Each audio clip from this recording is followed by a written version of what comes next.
This will be a fun section. Yeah. I have opinions. I mean, okay, so I don't really have anything that we haven't already discussed to talk about, right, in specific.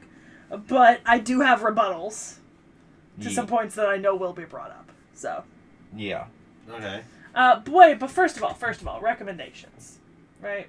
Recommendations? Well, because we usually do that. I would recommend. I recommend. Actually, you mentioned it before. Yu-Gi-Oh. Yeah, Yu-Gi-Oh. I would actually also recommend Bakugan if you like this because Bakugan.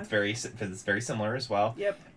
Digimon. Let's not forget about Digimon. Wait, Monsuno. Yeah. Any monster battler anime. Yeah. Okay. Any monster battler. Yeah. If you're feeling, this is I'm wholly doing this as a joke, just so you guys know. But if you're feeling on the realm of monster fucker, you can go watch Monmusu. Monster Musume. There are several monster fuckers you could go watch after this. Yeah. Ooh. Ishizoku. Ah. Ishizoku is just the hentai version of this. Let's be honest. Yeah. I'm gonna approach this from a different angle. The Pokemon games you should play if for some reason you started with the anime and want to go play it. Fire Red and Leaf Green, Heart Gold and Soul Silver, Platinum, not Diamond and Pearl, Black and White, and then finally I would maybe consider Legends Arceus. So basically all of them. No, I don't. There's actually a hell of a lot more. No, I'm that making is like the quintessential Pokemon. I was making list. a joking generalization based on not having knowledge of the games. I would never argue for all of them. Don't go play Sword and Shield. I'm kidding.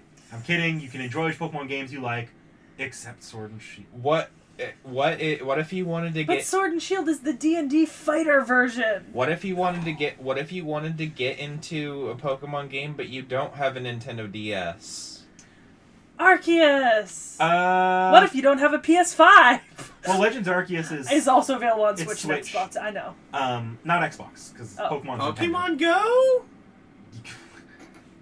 I don't know. Ew. If you want to, okay, Pokemon Let's Go Pikachu is basically Pokemon's way of adapting the anime into a game. Not a direct adaptation. It's more like you're taking the original game and putting the anime into it. I don't care for it much, but if you're a casual fan, you might like it. What was that one Pokemon Arena Fighter?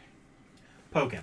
Okay, Pokken Tournament. That was what I was thinking. There's a million Pokemon games. There's 150 or more to see. But, there's plenty of Pokemon games to jump to. So I did take a little peek at the wiki, and I just want you guys to confirm this. Digimon and Pokemon are tied together? No. No. Okay. No. Yeah, no, I saw something saying But yeah, about that. so there's a lot of monster battlers, and you can pretty much credit Pokemon and Digimon for, like, the spike in monster battlers, especially with stuff like Monsuno, which was kind of American-made, but, like, also, or, you know, because I don't know how many of our audience are going to recognize the Monsuno reference, but, like, I remember when Monsuno premiered on, like, Cartoon Network or like, Disney XD. I don't remember where it premiered. It was one of the two. But I remember watching Monsuno, and it was just, like, a dark, gritty, like, young adult version of Pokemon. Because they were, like, in capsules, and you threw the capsule, and they popped out. However, you couldn't, like, catch random stuff easily. So, like, you know, just a grittier, nastier version of Pokemon, and it was very much Americanized in a lot of ways. Wait, just wondering, does Samurai Jack actually... No! No. Alright, Voren, you had a rant, didn't you? Yes, all the crimes of, well, just Grindelwald. Pokemon. The crimes of Grindelwald. Okay, here's where my rebuttal comes in, right? Like, you're calling out, right, like, them committing crimes, right? Well, first of all, those crimes are crimes that are, you know, in our world. So they might not even be crimes in Pokemon world, first of all. Second of all, that is literally a through line of any animated show. There are genuinely there is actual crime that's just unmentioned in every anime we watch. Most of it is sexual harassment related crimes. So you're making the argument here that it's crimes in our world but not their world. But does that mean you're making an argument here for cultural relativism? Yes and no.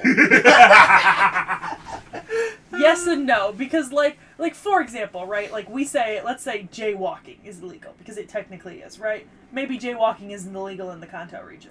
Yes, but like what we're talking about here things like child endangerment, cockfighting. Is that the kind of thing that you can forgive in certain cultural contexts? Cockfighting is legal in certain places around the world, and it is... But does that make it right?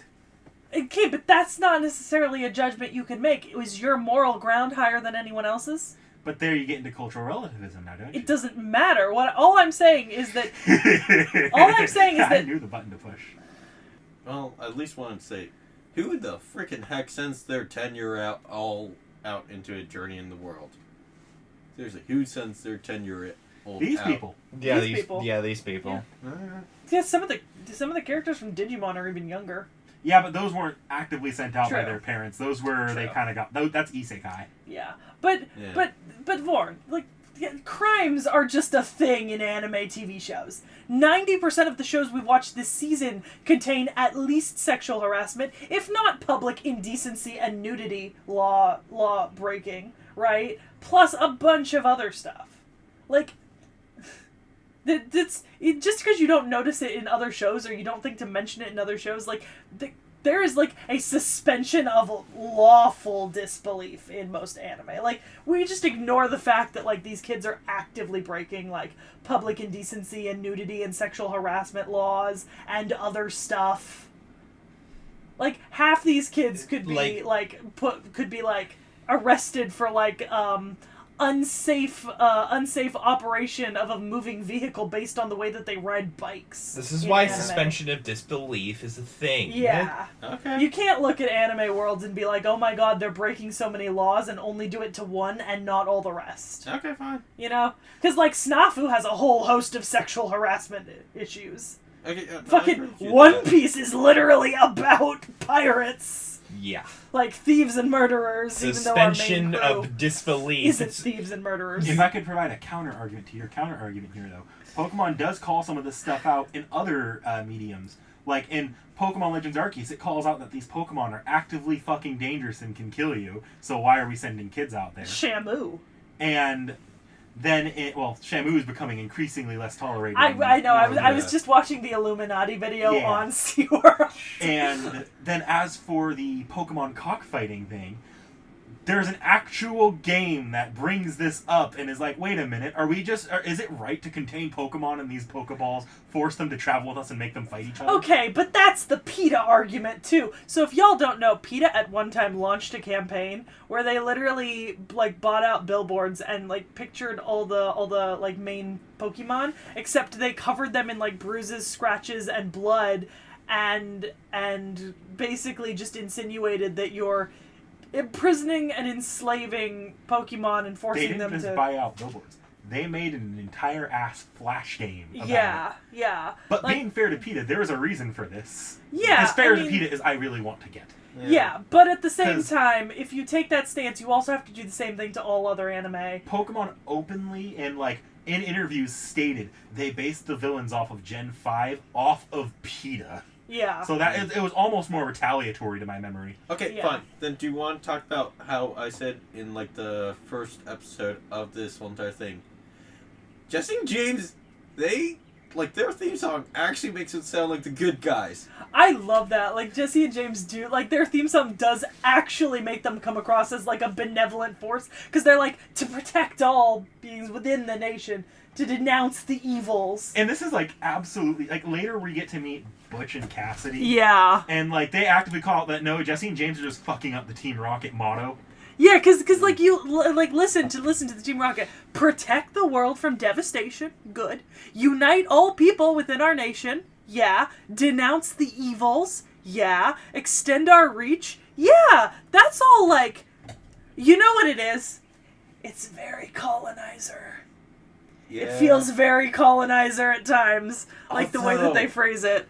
Pokemon are freaking really dangerous. If you want to see the version it's supposed to be, go down to Butch and Cassidy's version. Yeah, like, that's what I was just gonna check, because that sounds a lot more normalized, you know what I mean? Like, this sounds like what it should be. This is the evil mafia team. Yeah, this is the evil team. Like, you know what Jesse and James feel like?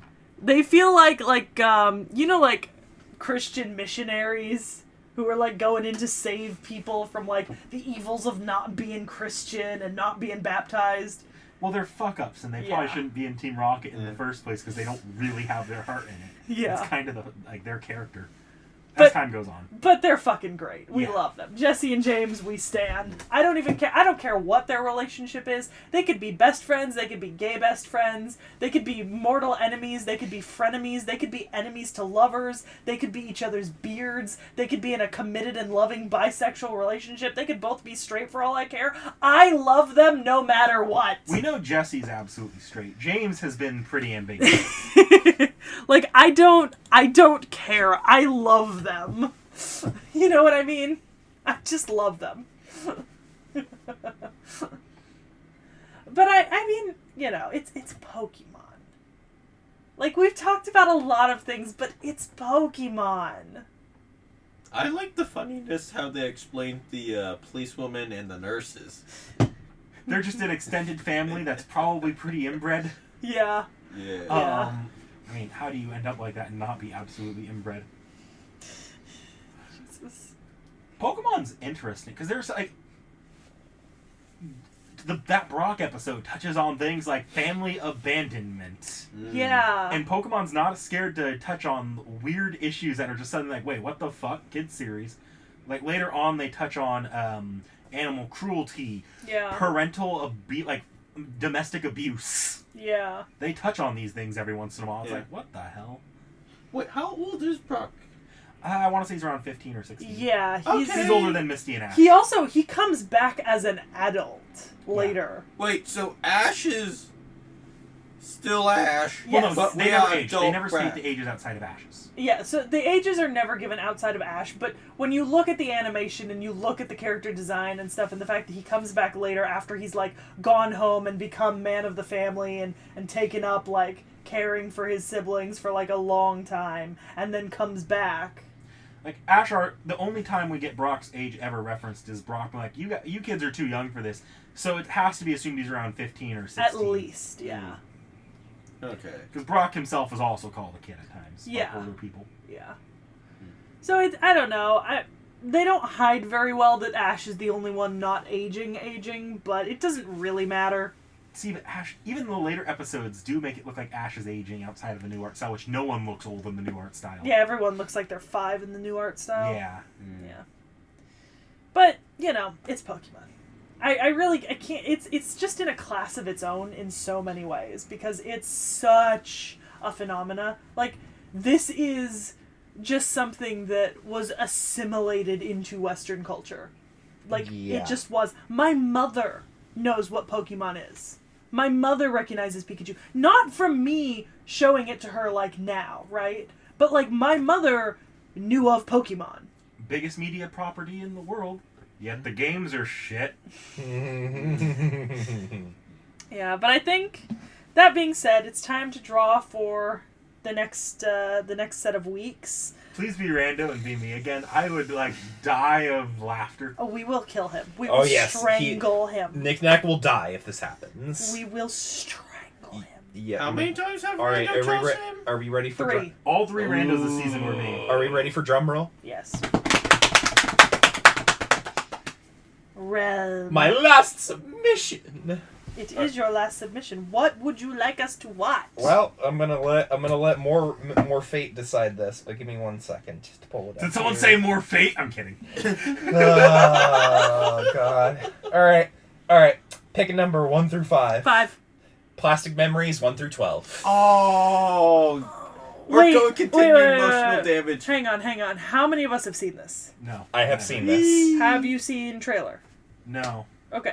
Knick Knack and I need to watch the trailer then. Yeah. The train continues. Trailer. Oh. So trailer impressions for everyone. Well, I guess because we can ignore the people who've seen it here, but since I haven't seen it, I'll say my thoughts here. At first with that, I thought it was going in the direction of just being another harem anime, but it looks like it's got a little bit more going on than just a corporation thing, so I'm curious to see what that is, and I think my enjoyment might hinge on that, because I don't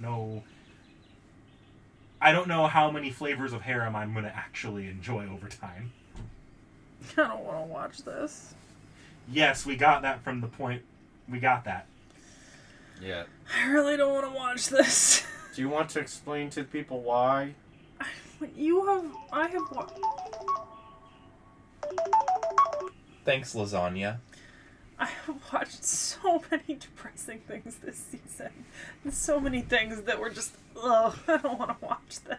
Need an emotional break. I needed something happy.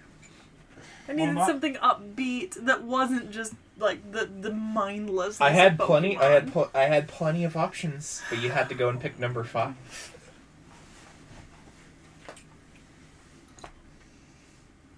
Seki destroyed by the fact that we really Emotionally gripping stuff. I'll give you Yeah. perspective, Seki. You had 3 other choices that would have given you a happy. What were they? You would have gotten either Blend S, Love Chunibyo, or New Game. Oh, new game, yeah.